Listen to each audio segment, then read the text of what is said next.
Welcome back to Deep Thoughts, ladies and gentlemen. Here and again, another cigarless episode because I'm going to be recording inside today. It is very, very windy and cold outside. So regardless if I had a place to record outside at the moment, which I don't, it wouldn't work out anyway. So today we're going to talk about this mysterious stuff known as red mercury.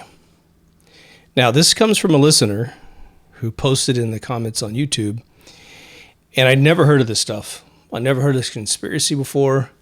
But we have been covering so much radioactive stuff lately and the deeper sciences of, what holds the world together that I think this is actually going to be really fun.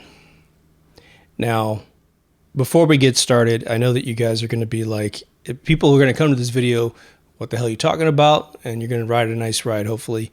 For those of you who've already heard about this conspiracy and you're perhaps way more of an expert than I am, it's either the greatest money scam to raise money for Russia that has ever been thought up. I mean, just fantastic. Or this stuff is very, very real because a lot of companies have been caught trying to purchase this stuff. So I'm not quite sure exactly whether or not I believe it's real or not, but I think that there's a significant amount of evidence to go either way. If you look it up on Wikipedia, it does what it normally does. And it just simply says, this was just these chemicals mixed together, dyed red to give the illusion that it was something very real. Now, regardless if red mercury is real, the interesting thing is that, nuclear bombs, and I know that some of you wonder if they existed, okay? I got a whole episode on that. I think it's called Do Atomic Bombs Exist? But aside from that, I know that personally from high school, when one of my teachers who taught sociology, I was taking a courtship and marriage class from this guy. Very bizarre. It was very cool, but randomly, this is my life, right? Randomly out of thin air, he brings in one of his college college friends who was a woman. And she was probably in her early 50s. And she worked for a little alphabet agency that starts with C and ends with A. This is all announced to the class. And her job was to evaluate, and had been her job for 25 plus years, to evaluate the potential threats of a Russian nuclear arsenal. 1985, okay. So we're talking about right around Chernobyl has just happened. Now, of course, there's been a lot of innovations since then, but here I am, a super physics kid in the school, known for that. And so I looked at her and I was like, okay, well, tell me what you think, and I've said this story once before, but she said, she says, what do you mean? I said, well, how good are they? She says, well, we think about 93% of them, this is 85, mind you, won't reach the United States. Like they don't have the missile technology to get here accurately. Of the ones that land on the ground, she said, we think about 97% of them won't go off. And this is a very, very dry person. And she wasn't volunteering that information. That was stuff I had to get out of her. So she didn't come here to give us a bunch of propaganda. In fact, I'm not even sure what she thought she was going to be talking about because it didn't seem like she was good with kids. She was very dry. But God bless her, she gave us some information. But for anyone who's ever seen Matthew Broderick's film War Games, which was based on a friend of mine who just passed away, his story was that my friend and boss from the past, now that he's gone, I can mention this. He got caught at 9 years old busting into the FBI servers, and then at 17 years old, he went into the CIA servers, and they caught him. And then they said, well, you got a choice. You can go away to jail, or you can come work for us. Now, his family was upper class, okay? One of his family members financed the World Trade Centers, okay? So this dude was from big old money. So he was also just happened to be a genius, is kind of like his whole family is, bred well. And so he goes off and programs the Star Wars systems. And this is why, for those of you who ask me, do satellites exist? Well, all I can tell you is I've held documents, 2 inches thick for the total design of these Star Wars satellites that can shoot anything out of the space with rotating lasers, with missiles. It was all in this document. Again, he's gone now, so I can mention this. He just passed. We know from War Games that a missile warhead now has a bunch of little guys that could pop out. Now, it's not that the missiles turned into gigantic buses necessarily. I mean, they're pretty big, but they're fitting what used to take the entire bomb bay of the Enola Gay down into a little tiny baseball. And so that is the assertion of the use of red mercury. I want to get that out of the way because if someone says, oh, it's stupid, red mercury doesn't exist, I read Wikipedia. I was like, okay, call it what you want. And one person actually said it was actually just a project code name. And why not, But why not use the stuff? We're going to get into this 3-part BBC series that was aired once, which was definitely doing the reality show thing. It was in the 90s. In fact, I think it was around 91 this was made. And it goes door to door and starts talking to everyone. And there's some interesting twists and turns with this documentary. Plus, we're going to apply our own analysis to it. But they have cores down to no less than a baseball softball size. What you have to fear about red mercury exists in the real world. It just might not be made of mercury and it might not be red. It might be. We'll see. So the special on BBC was called The Trial of Red Mercury. And it was a group of folks running around talking to some of the American experts in this realm and then going to Russia several times and bouncing all over Russia, talking to all kinds of folks. Some of the folks they end up talking to in this documentary definitely look like they could be more theatrical in their interviews. It's hard to tell because culturally we don't yell and scream and have average conversations at 65, 70 decibels like they do, at least these gentlemen back in that time. But the cornerstone first interview that they were getting to was they talked to a chemist here in the United States, and they simply said, look, this can't exist because you're basically claiming that through a chemical reaction of chemistry, mixing two things together, that something that isn't naturally radioactive suddenly becomes radioactive. There's a lot of logic to that, but you never know with alchemy, how something could surprise you, right? But for something to be stable and then suddenly be radioactive, you're talking about messing with its very atomic composition. So many electrons, neutrons, protons, and you're chemically infecting it with another chemical that will actually break apart some of it, such that you leave it unstable, such that it's emitting something that you can use, a neutron flow, right?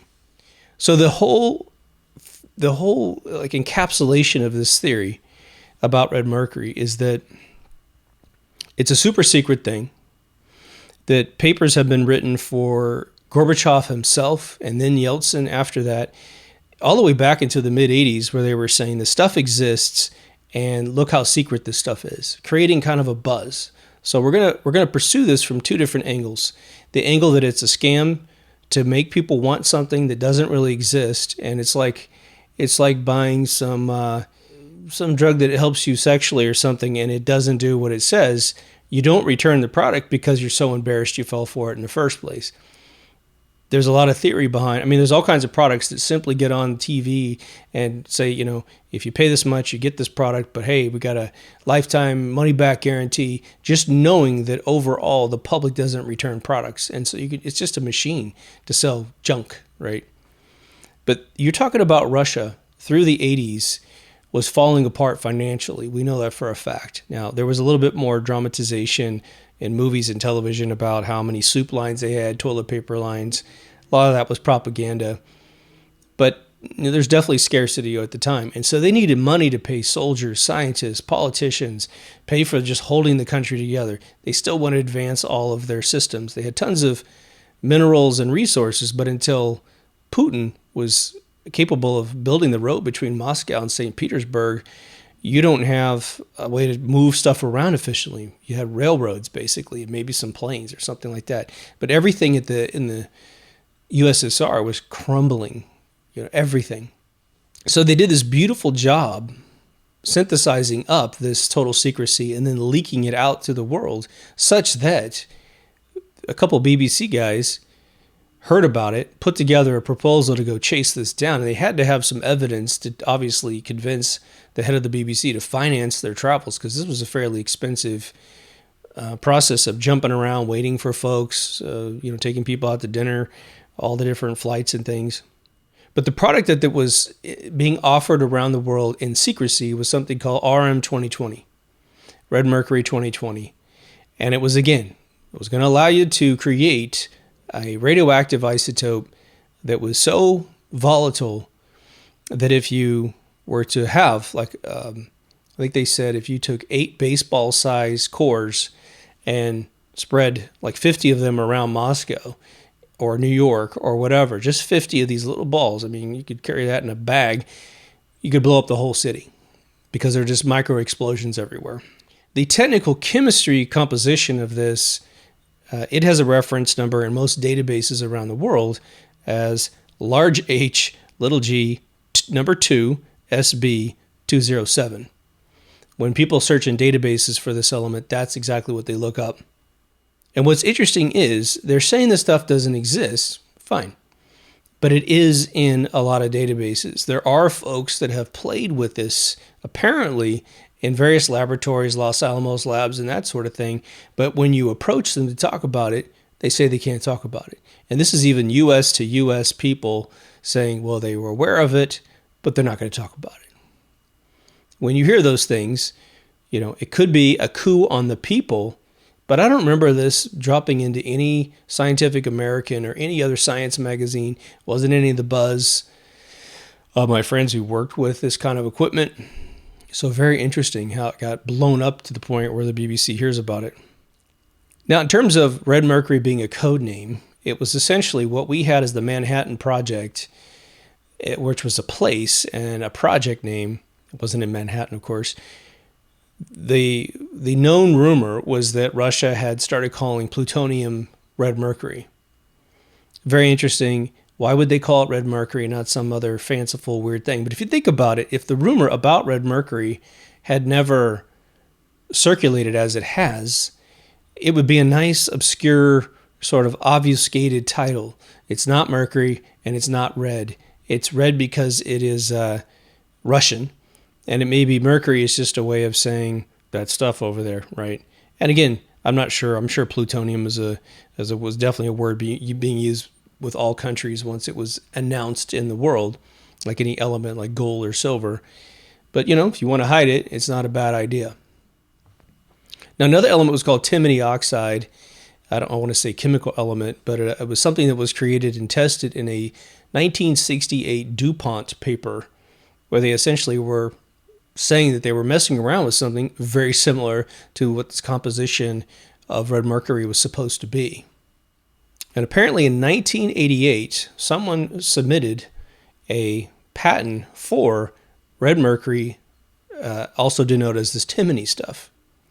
Very interesting. The interesting thing about a patent, and I didn't look it up, but they could be rather difficult, but you can submit any patent you want. Like I always remind you guys get a lot of patent pending conspiracy theories, and you need to look at the patent and make sure it was awarded. It doesn't mean it doesn't work, because you could come up with a perpetual motion engine. The patent office is not allowed to let you have that patent because you're going to start interfering with energy development. So they just say, just like the Wright brothers, who had flown 42 feet in the air and took a picture in 1903, weren't given the patent until 1907, when the French were going to go ahead and award them the patent. So the U.S. used the 9-hour difference and gave them the patent here in the United States.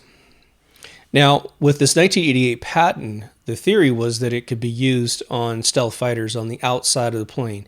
Not exactly sure what that would mean. You wouldn't want anything emitting anything, as far as I know, on the external of the plane. But there was some association with potentially stealth bombers.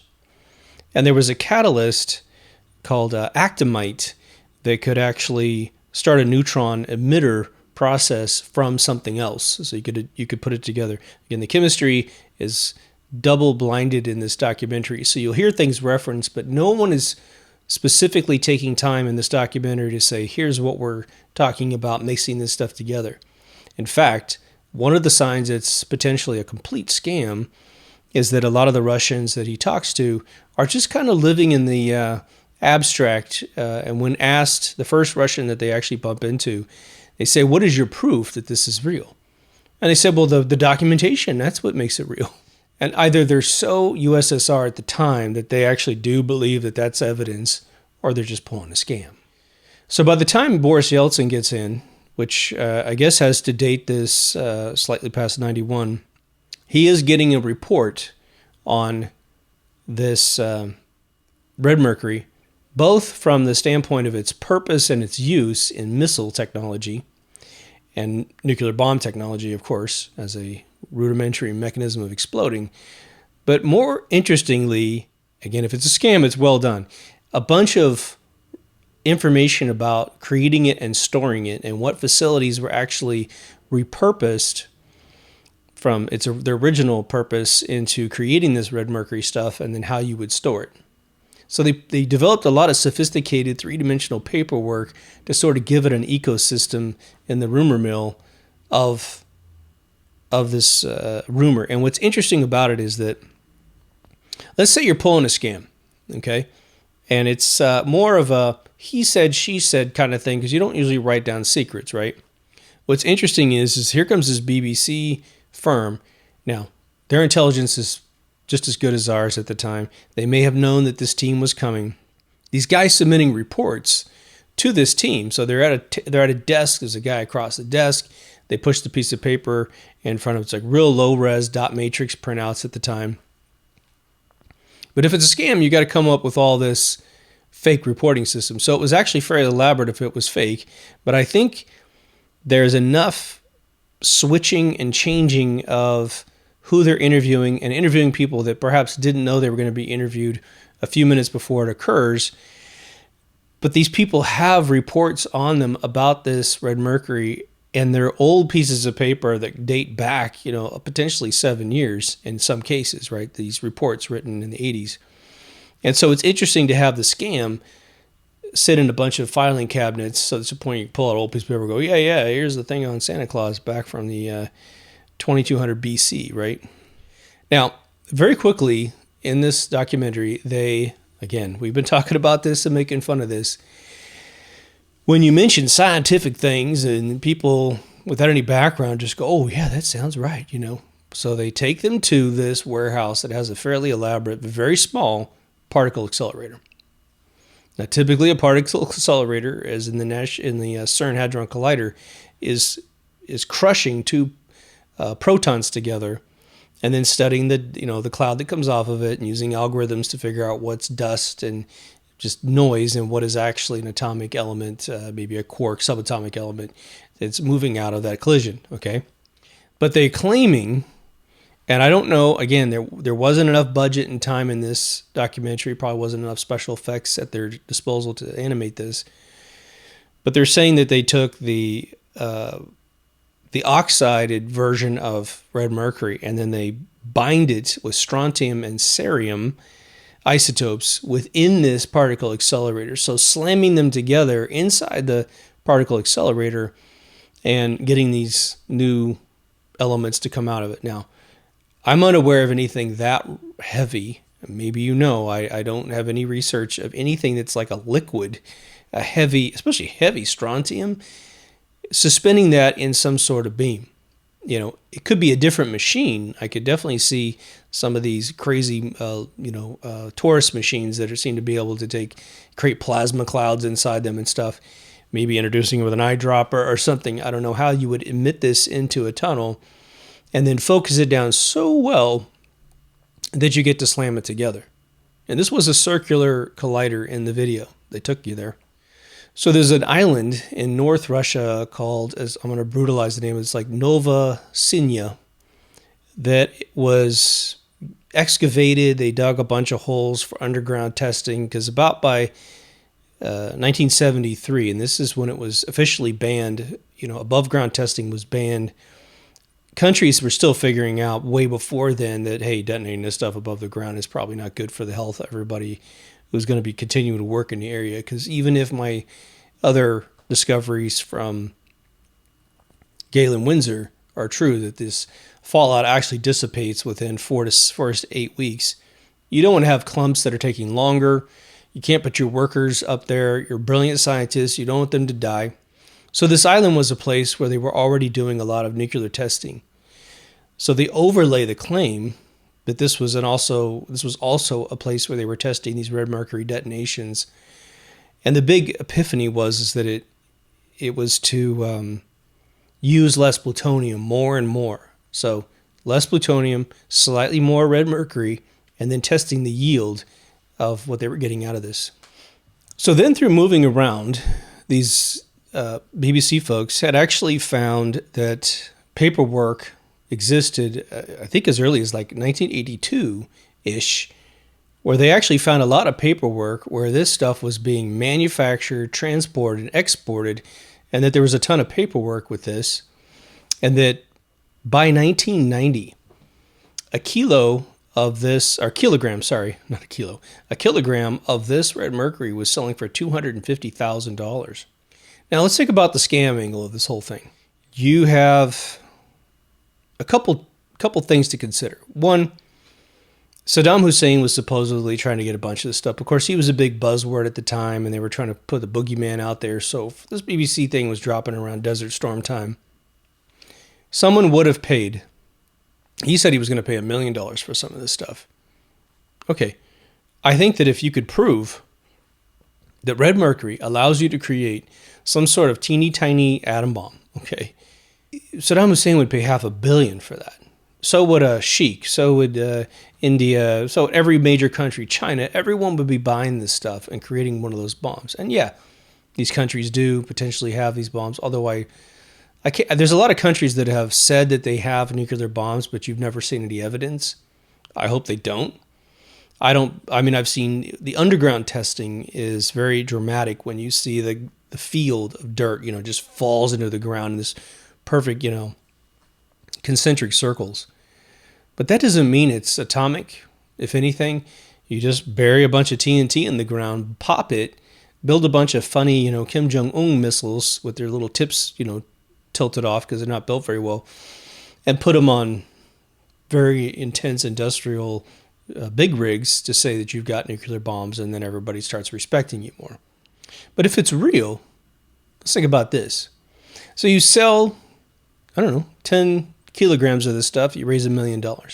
Okay. So, because they're saying the only quantification in this documentary at this point in the documentary was that a kilogram costs $250,000. It doesn't mean that that's the increment that they bought. We'll just take one. They could have bought gallons of this stuff and been paying $250 million, something like that, raising this money. Now, imagine you've bought some crap because it's a scam. It's going to go one of two ways from that point forward. Do you want your scam artist to get caught? Or are you so embarrassed you bought the stuff that you're going to let them get away with selling it to other people? Maybe thinking it's maybe a weapon against your enemies who believe it's real because you're going to start draining their coffers. It could go either way. You could also leak out that the stuff is fake without accepting the liability yourself. Hey, this stuff is fake, just pass it on, right? And you could even conceal who you are at that point, right? So at one point in this documentary, somebody submits all the companies within Russia that were allowed to generate this red mercury. And the interesting thing was, again, we're thinking about scam. Is it fake or is it real, right? Again, everything could be orchestrated. If it's all orchestrated, wow, unbelievable. You get an 8.5 on this scam scale. But this report comes out under Yeltsin's watch. And, he's supposed to be the guy of change and that kind of stuff. But he's also inherited a country that's upside down financially. And it just goes tits up all the way through the 90s, right? Until Putin gets in power. But because this report comes out and it looks as if, oh my gosh, there's 24 companies creating red mercury within our country.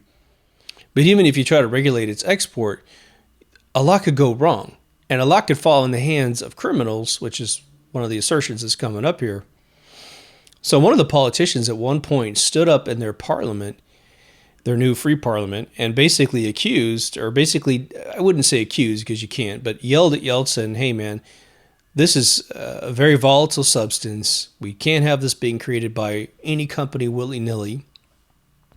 And as a result of that guy talking, it was officially decided that one company is going to be allowed to create this stuff. Again, could be drama. If it is, it's pretty amazing.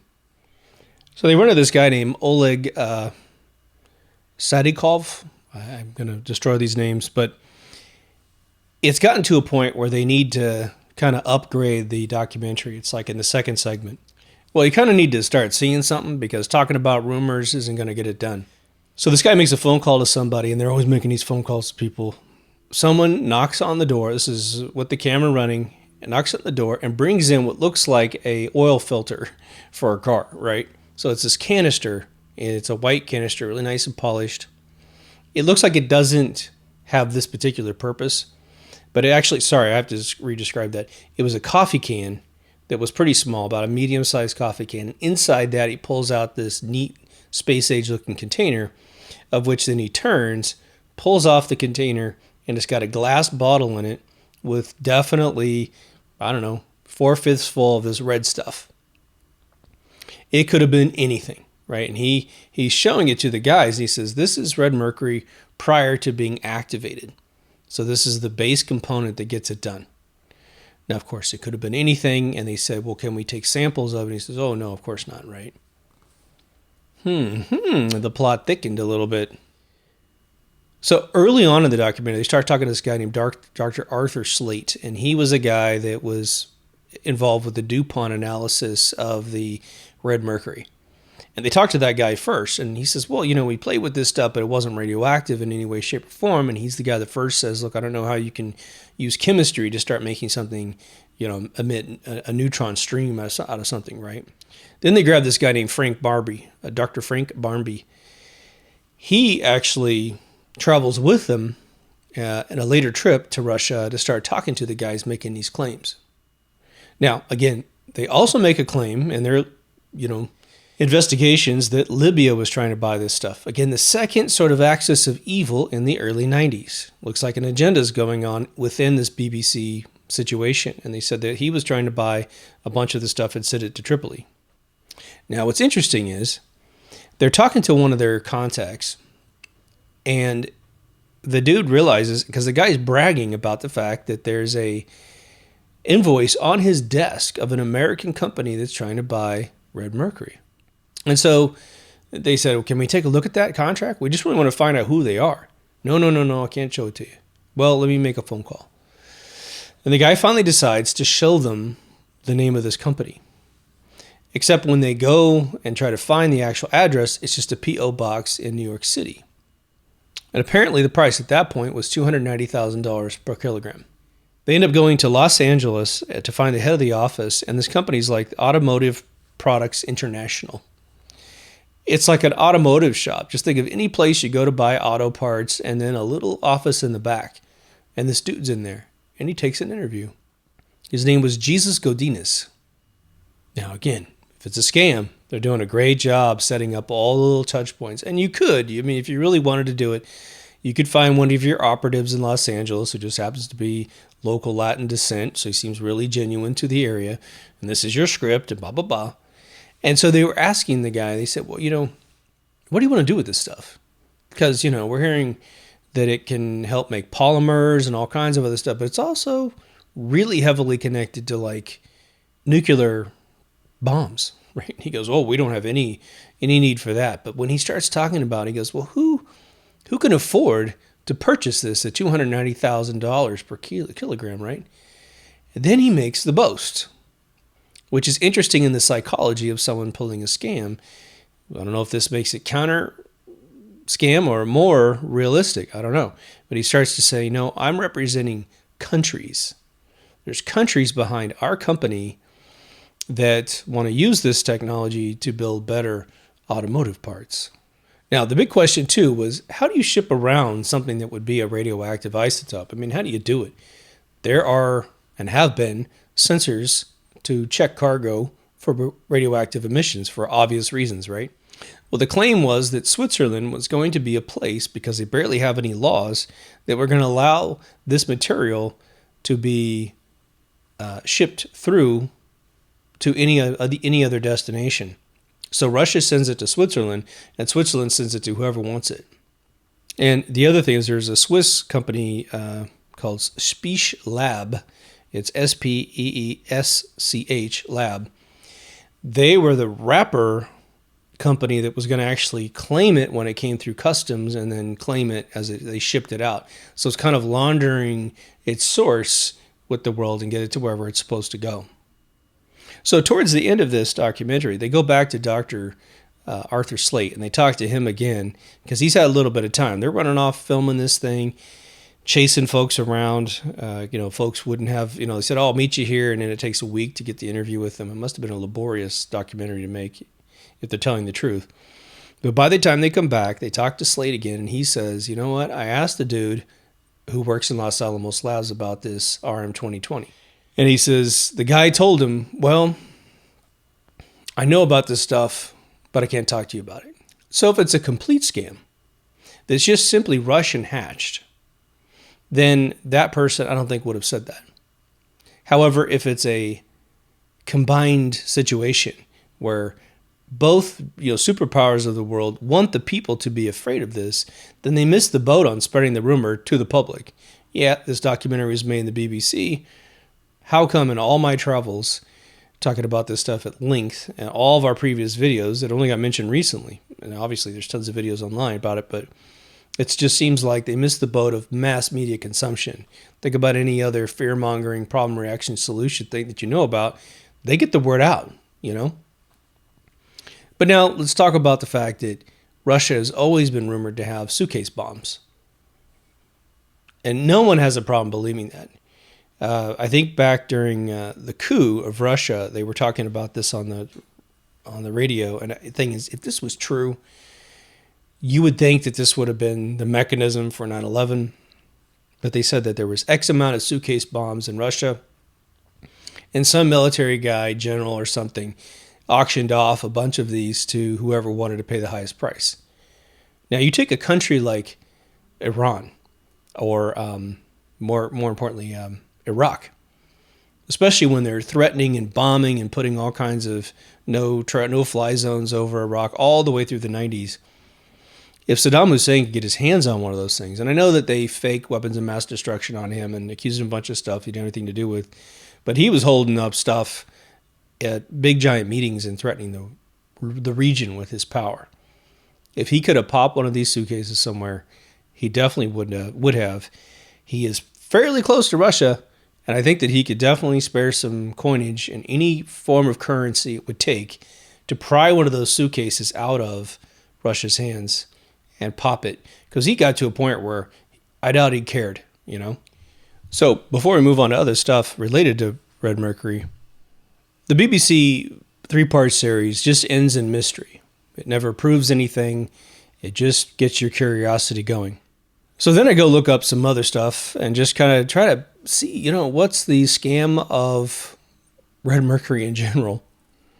So this very interesting little thing happened related to Red Mercury and sewing machines, especially old Singer sewing machines. So Red Mercury is in our discussion about creating a synthetic isotope, meaning it didn't exist before. You take mercury, red mercury, and you bombard it with strontium and cerium, and you can get it to be chemically different than what it was before, to the point it can start replacing plutonium cores. Or it's added to plutonium, so that you need very little plutonium, and this other stuff is actually, I think it's supposed to be inside the plutonium wrapper. So, someone also adds to this that you can find treasure if you have red mercury, not quite sure how that works, and that you can ward off evil spirits. So imagine just having a little bit on you, and then red spirit, spirits can't get around you, red spirits. So, someone wants to sell a ton of sewing machines, old sewing machines. Now, what's interesting is I used to watch I actually found it and watched a bunch of old episodes, but there's a channel that is, I think it's still on YouTube, but it used to run a television show on the BBC 4 with these two guys that used to make a lot of props for all the television shows going back 20 years. And so they ended up selling a show where they show you how things work. And it was like a show, I think it was called Machines. It was a bit like Connections, but it was all based on various things. A telephone, where did it come from the very back to the very front? And they also did sewing machines at one point. So because I saw this episode on sewing machines, and then we hear about the scam that was pulled in the last 15 years, you put the two together and it's actually very interesting. You see, we know that just a crap ton of sewing machines were made the second they were invented, especially Singer, right? It's a very interesting story behind that guy you can see on Machines. I'll try to remember to add it in the description below. But the market for selling exotic old sewing machines and crappy ones that were the same exact model but not very well taken care of, it had matured quite a bit, meaning suppliers knew where to find them. They went to antique sales, estate sales.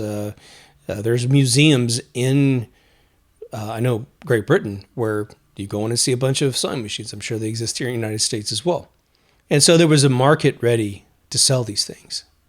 And so someone sprung up this rumor that if you have this red mercury, amazing things can happen in your life. And guess where we can get a bunch of it?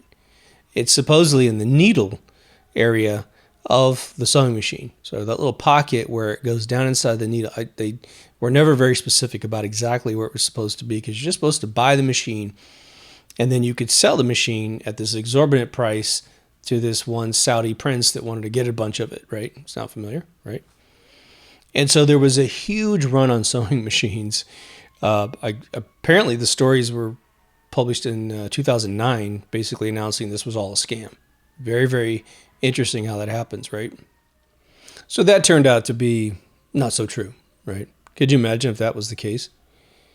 All these people paying, millions and millions of dollars for these kilograms of red mercury.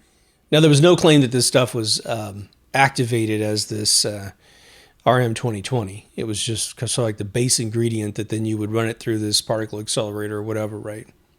But I thought we would button this episode up by just kind of reviewing the current state of affairs as it relates directly to this technology, because they have definitely ratcheted up a bunch of fear-mongering this year.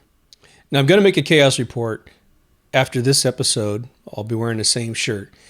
So if you like those kind of things, they're no longer on YouTube, because why even give them that traffic, right? They're going to be on Rumble, BitChute, and Odyssey.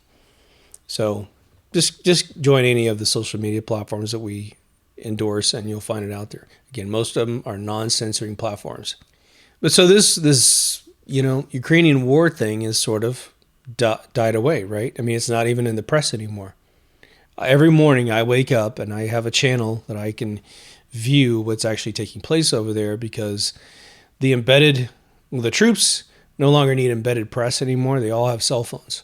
So they're recording themselves on the ground, and they're the Nazi versions on the ground. And then you have your Russians coming in and pounding them, right? Drones and all kinds of stuff. So just so we're clear, it's still going on over there. We obviously get a report here and there that, resources are being bombed in Kiev or Kev. But this, this FF that they might try to pull by blowing up one of these things, I think it's hopefully it's losing steam, because we know that would catalyze a crazy event. It has also been, I think, conclusively revealed that United States personnel are on the ground. And for those of you who don't know a whole hell of a lot about history, the Americans will refer to the war in the 50s as the Korean War. But technically speaking, it was never a war on paper, which made it okay. But we were certainly tearing the place up over there, right? Hence the show MASH, right? But they call it a police action. Okay, call it whatever you want. We're involved and people are dying messing around over there. I think that what's very fascinating is the evolution, the videos of the carnage that I've seen have gone from what looks like taking a bunch of your arsenal. And this is one sort of nasty side effect of any military industrial complex in the world. Let's say you develop a bunch of weapons, and who cares what they are? There's always a lifespan of a weapon. Even a bullet has a lifespan that you're supposed to fire it before a certain amount of time. Now, the other half of that is that the more complex the weapon, a Tomahawk missile, the shorter the lifespan of those things. It might be long in your frame of reference, but they don't like to have these things stacked up everywhere, because what happens then? You fill up all your slots. They're all full. And what's war for? War's for making money for the elite, right? Taking all of our taxpayer dollars, running it through war corporations, which then gets siphoned out to like the Bush family, to the Carlyle Group, right? So they like to create situations where these stockpiles get blown up. All right, so think about this. You have military industrial complexes kind of all over the world, right? And their technology increases with time constantly, right? So whatever you had in the box 20 years ago is crap. But it still might have a 10 years lifespan left. It might have a 30-year lifespan. So now if you're going to go create a war situation, which arsenal are you going to get rid of first? The new stuff or the old stuff? Well, you're going to probably do both if the interaction lasts a fairly, decent amount of time. But you're going to get rid of your crap, most likely, first. Just get it out there, blow it off. Who cares, right? A bunch of, rocket clusters. Why not get rid of that stuff first? I think what I've seen is this. 4 months ago, all of the attack stuff I've seen happening was about 80% super inaccurate missile strikes, artillery strikes. It was more just like blanketing a field with stuff.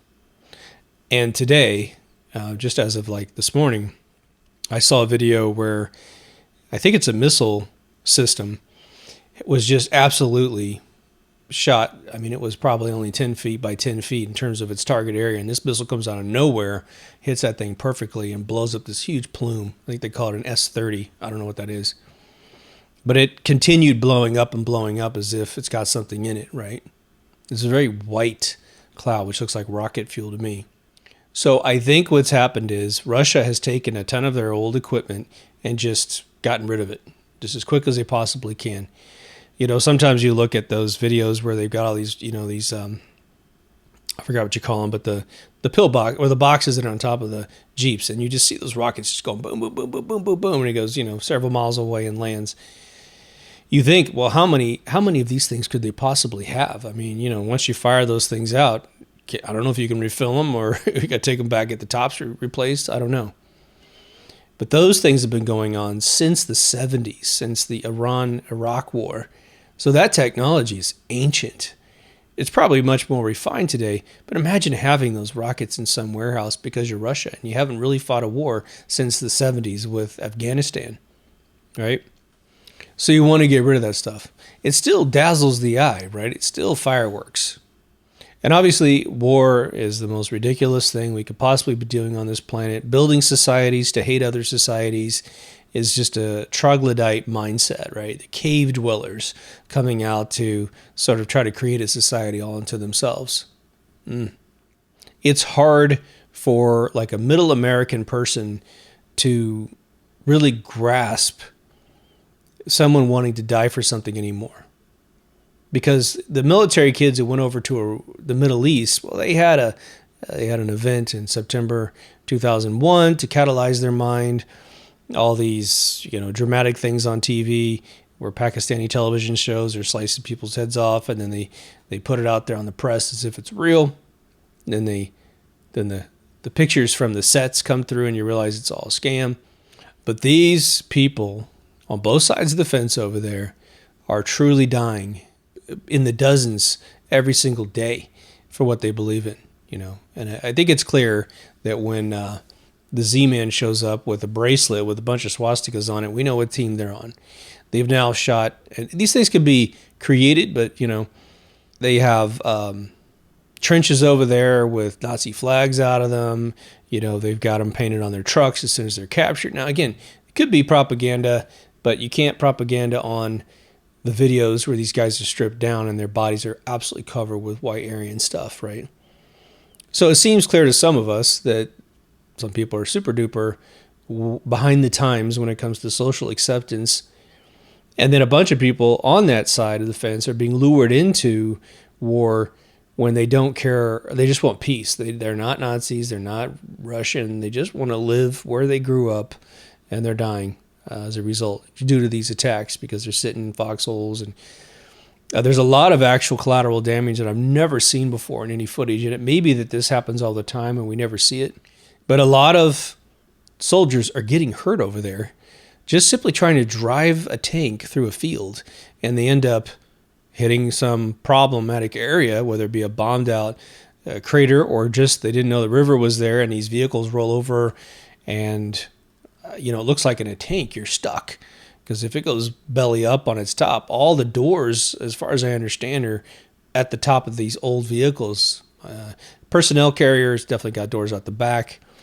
Just recently saw a video yesterday where a bunch of soldiers jumped on a personnel vehicle. One guy was, they kept spiking the driver to go faster and faster. This guy's going 60 miles an hour with probably 10 guys on top of the vehicle, and just needs to drive a straight line down a road and ends up checking his cell phone or something, and he just drives into a ditch and probably killed, 7 out of the 10. I mean, it's just nuts. Friendly fire kind of problem, right?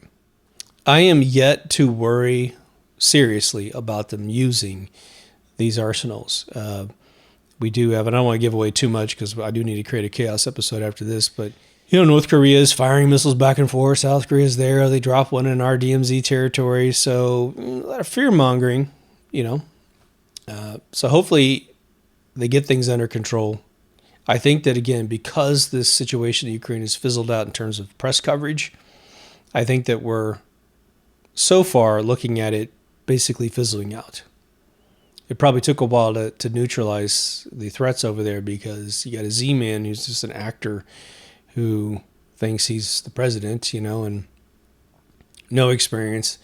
You can tell he's a super coke addict, and he's threatening people for, tens of billions of dollars every day, and calling for, violating Geneva Convention, like you should bomb Russia with nuclear weapons. It's like, dude, there's rules against doing this, and you can't incite that kind of thing publicly without being kind of culpable in case it occurs, right?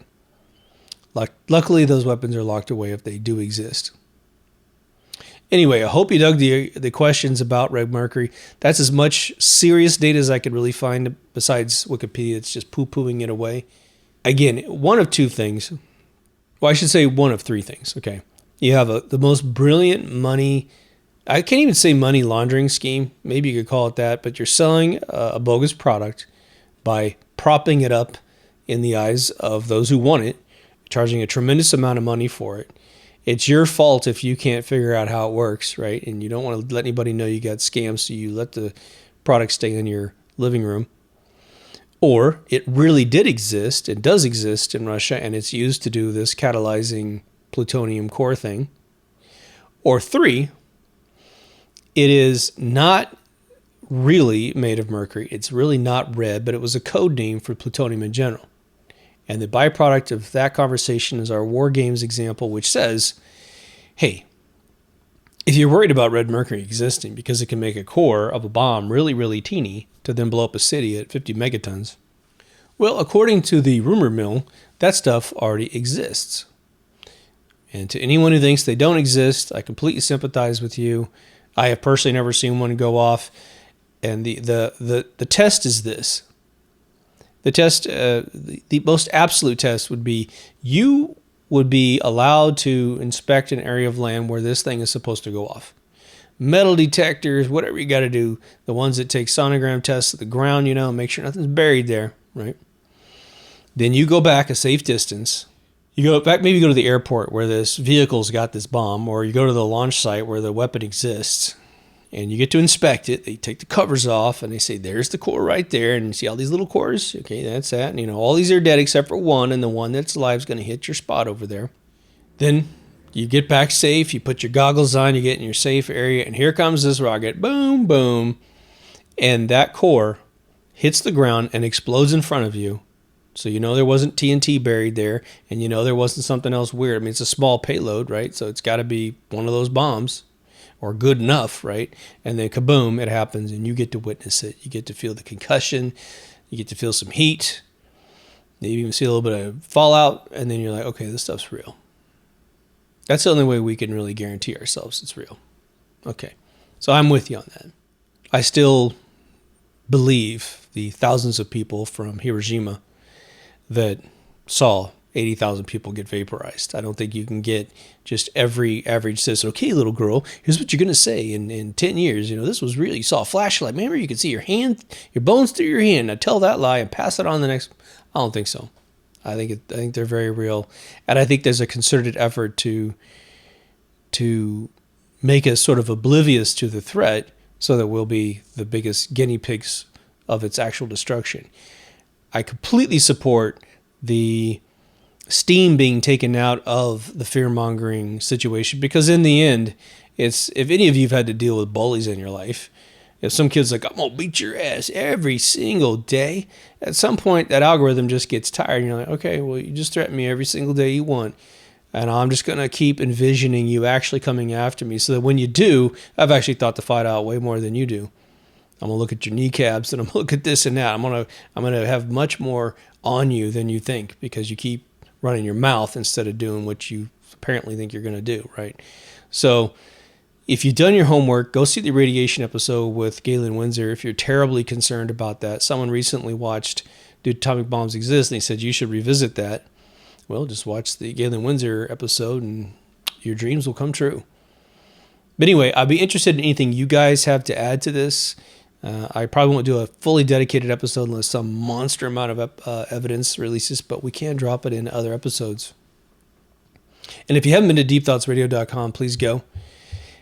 We have another episode that was kicked out of the backup channel. Again, I have a DTR Time Machine channel, which is not live.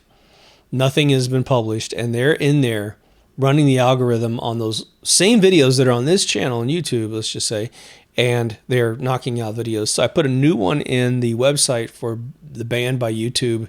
Again, for some reason, they're still on this channel and nothing's been touched. Don't know if somebody friendly inside YouTube would don't mess with this channel. Everything's on BitChute, everything's on Rumble, and everything's on Odyssey. As far as I know, maybe Odyssey doesn't go back the entire distance, but Odyssey is HD and loads really, really fast. Rumble is obviously something I think we need to support because they seem to have a good collection of folks. But again, we have all the audio, video, social media, all new remastered season 1, but that's on all the other channels anyway. That's only on YouTube. And eventually they might just crush us over there and it won't even matter. I won't have to say this anymore. We did get a new handle on our URL for YouTube. So for those of you who might have bookmarked the old YouTube channel, I don't think you do. You just subscribe and that's it. It's changed from @MK Ultra Radio, which was the old radio show I had before I even made this show, and it always bothered me that it was not right. So now it's @Deep Thoughts Radio on YouTube. So we finally got the handle that we wanted, thank God. And so we have a store up there too. I have a couple ideas for new shirts. I'm going to get those up there. The problem is I'm switching apparel stores. I have the one I think I like, but I just don't have the time to do all the shirts again over there. So I will get to it at some point. To all of you who have been donating on PayPal and Patreon, thank you so much. We got quite a bit of PayPal stuff just recently. Hopefully I got everybody in the credits. But again, when you do join PayPal, the cool thing is you get the episodes the second they drop on my computer. You get audio first because the video is encoding on my computer. As soon as that's done, upload it at least at 1080. I give it to you on Patreon. Sometimes I give it to you before it's even encoded, so you have it just raw right there. But a lot of folks love to get the audio raw. So PayPal has turned into a kind of a douchebag organization. So, but it is a way that I can get, donations from you guys. Again, I just appreciate everything. Just know I don't have your email when you donate on PayPal, so you can send me a message and I can't get back to you, just so you know. So anyway, take care of yourself and someone else, and I'll see you in the next Deep Thoughts. Over now.